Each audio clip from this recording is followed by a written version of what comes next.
Yung akala mo na true love ang mahahanap mo. Pero ang nahanap mo pala yung kukuha mismo sa buhay mo.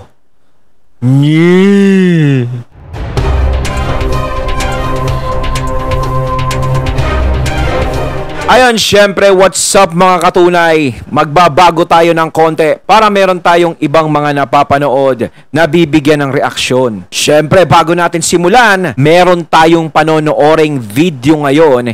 Ito po ay nagmula kay Crime Pages. Sa mga hindi pa nakakabisita sa channel ni Crime Pages, bisita na kayo mga katunay. At kung hindi pa kayo nakakapag-subscribe sa channel ni Crime Pages, subscribe na din po kayo mga katunay. Siyempre, huwag nyo rin po sana kalimutan na mag-subscribe dito sa channel ko sa Tunay na Kritiko and hit the notification bell para maging updated po kayo sa mga reaction videos na aking ilalabas. Nakikita nyo siguro yung nasa likod ko. Ayan Alona Alvarez to, no? Tagalog True Crime Story. Ayan. Alamin natin, no? Kasi akala mo pag-ibig na. Pero sa kabila pala no, ng buong akala mo, siya pala yung kukuha ng buhay mo. Grabe Grabe na yung mga tao ngayon. Huwag na natin pagtagalin at panoorin na natin to. Taong 2015, isang Australian na si Ali Ali ang pumunta ng Pilipinas para makipagkita sa kanyang Pinay na kasintahan na si Alona. Sa kanilang pagkikita, ang dalawa ay nagstay sa isang accommodation house at 2 days later, ang walang buhay na katawan ni Alona ay natagpuan kung saan sa itsura ng nakitang katawan, walang pag-aalinlangan na brutal ang kanyang naging kamatayan. Grabe no, nagbakasyon sila no, 2 days. Tapos pagkalipas ng 2 days na yon, ganyan ang mangyayari sa'yo. Grabe Tara at ating buksan ang pahina ng krimen ng kaso Crime ni Alona Alvarez. Alona Alvarez. Ang Zamboanga del Norte ay isang probinsya na matatagpuan sa Mindanao. Ang probinsya na ito ay malaki ang mai-o-offer pagdating sa turismo dahil sa nagagandahang mga talon, kuweba, at beaches na matatagpuan dito. Ganda dyan sa Zamboanga Ang kapital nito ay Dipolog, na pinakapamoso pagdating sa matatagpuang mga species ng orchids at iba pang rare plants dahilan para ito ay tawagin na Orchid City. Si Alona Alvarez ay isang 17 years old na dalaga na tubong Zamboanga del Norte. Walang gaanong detalye tungkol sa kanya, pero base sa kanyang Facebook account, siya ay nag-aral sa Shari John H. Romer National High School. Ang isa sa kanyang last posted picture ay isang group photo na maaring kasama ng kanyang mga kaibigan sa pinasukang paaralan. Parang siya no, para siyang nurse. No, 'di ba ganyan yung mga damit ng mga nurse? O nursing ang kinukuha o nurse na siya? Alamin natin. Isang maganda at mukhang kalog na dalaga na nakatagpo ng pag-ibig sa isang dayuhan. Isang dayuhan na ang kanyang buhay naman ay tinuldukan. Nako. Si Ali Ali ay isang 42 years Kita mo no, Ali Ali. Grabe ka. Murder. old na Australian na tumungo sa Pilipinas para makita at makasama si Alona. Ang dalawa ay nagkakilala sa pamamagitan ng Facebook, naging mag-chatmate na eventually ay napunta sa isang romantikong pagtitinginan. Ayon sa isang source, si Ali ay nagpadala pa ng pera kay Alona amounting to 50,000 Australian dollars bago tumungo sa Pilipinas. Sa isang post pa ni Alona, makikita ang suporta ni Ali at pag-ibig naman ni Alona sa kanya. Si Ali ay lumipad na patungong Pilipinas para makita si Alona.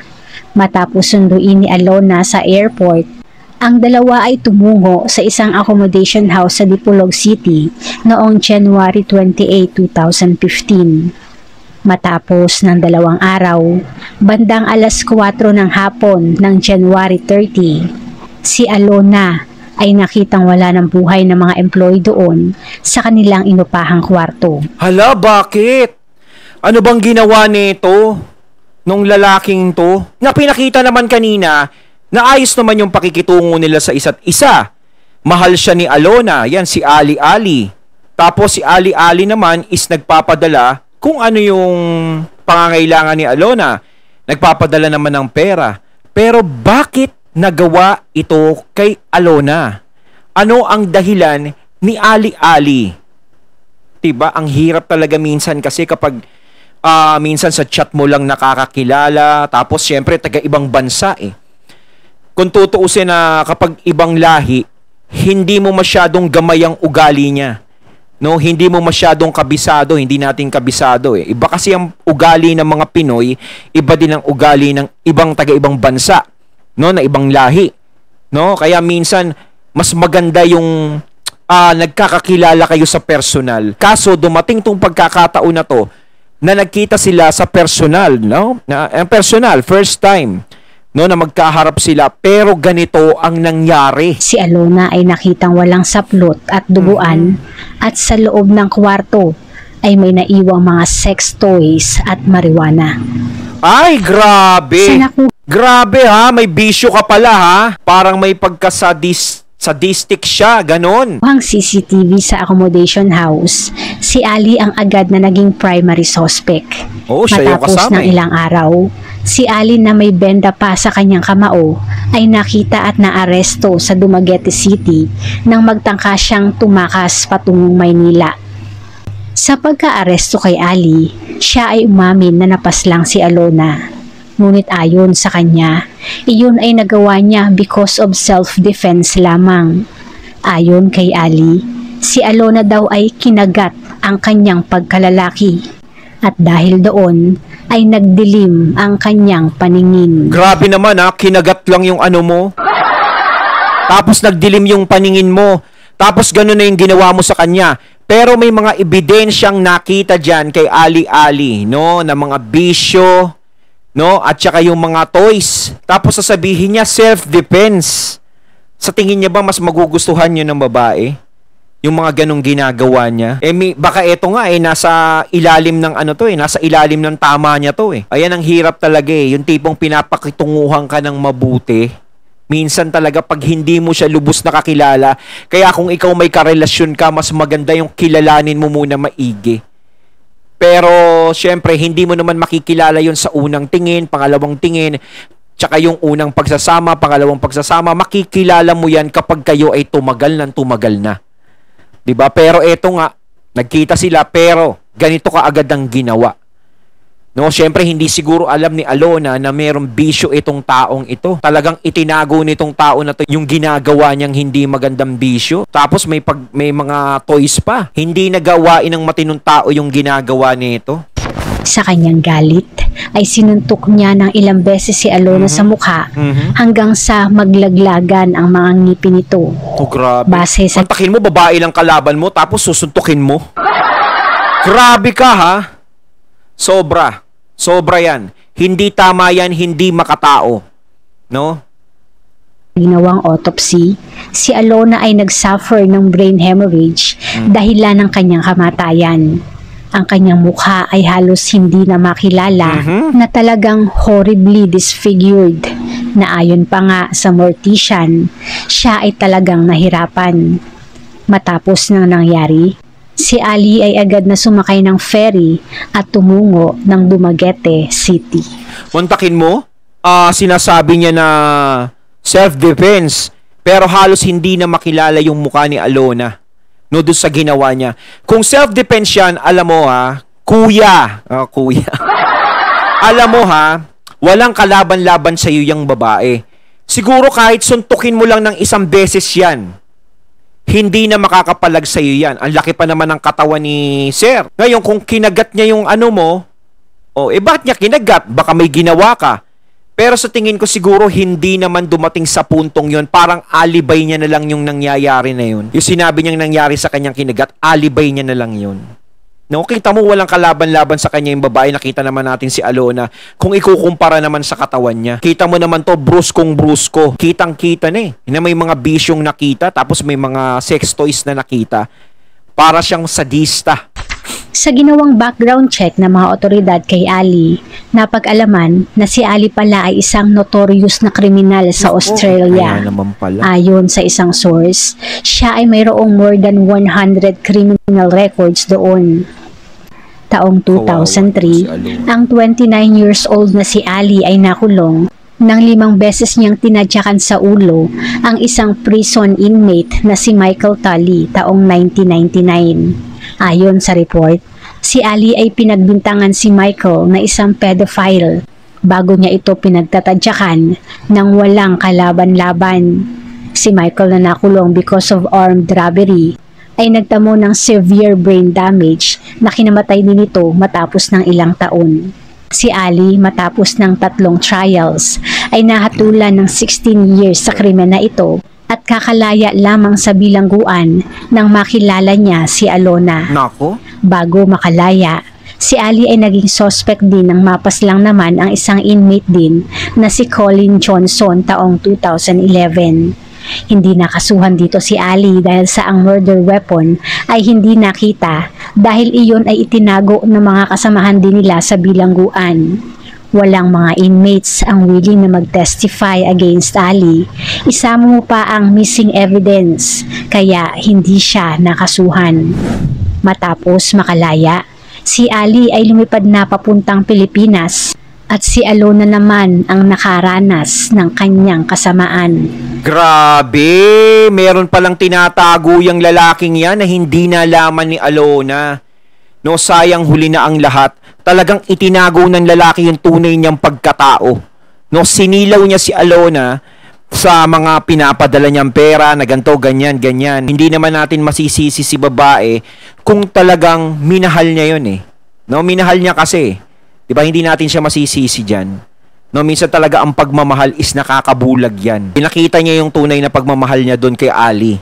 Pero si Ali pala, hindi tunay ang pagmamahal para sa kanya, kundi may balak sa kanyang hindi maganda at patong-patong pala ang kaso nito sa ibang bansa, dyan sa Australia.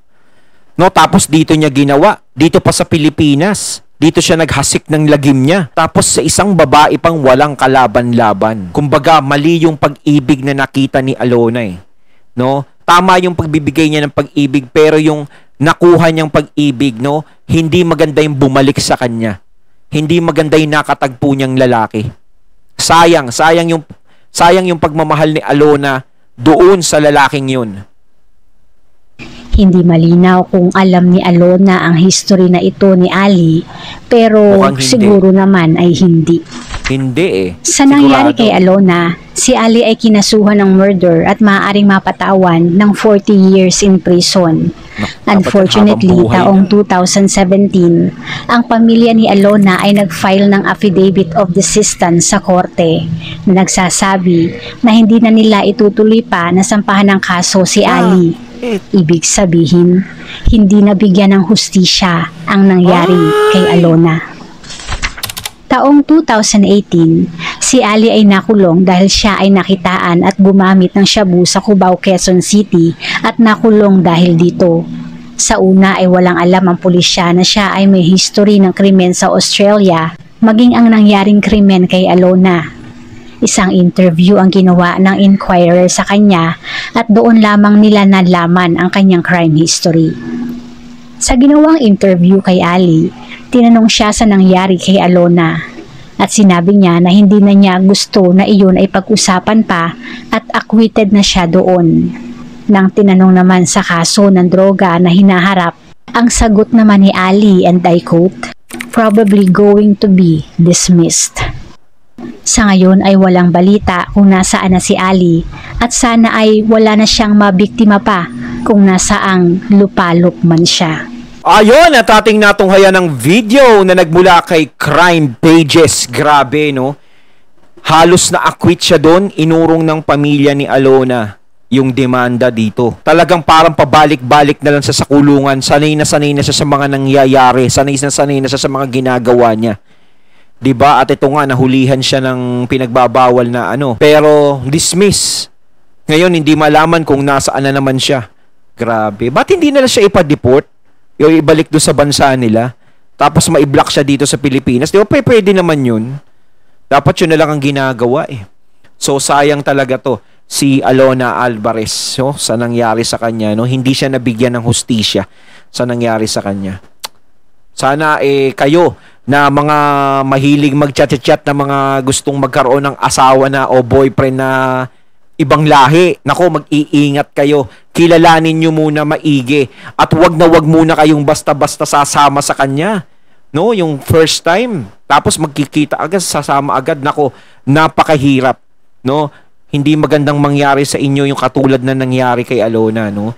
Si Alona naman kasi talagang minahal niya yung lalaki, buong tiwala yung binigay niya, pero ganyan na sinukli sa kanya. So once again, I'm BT and I'm out. Peace.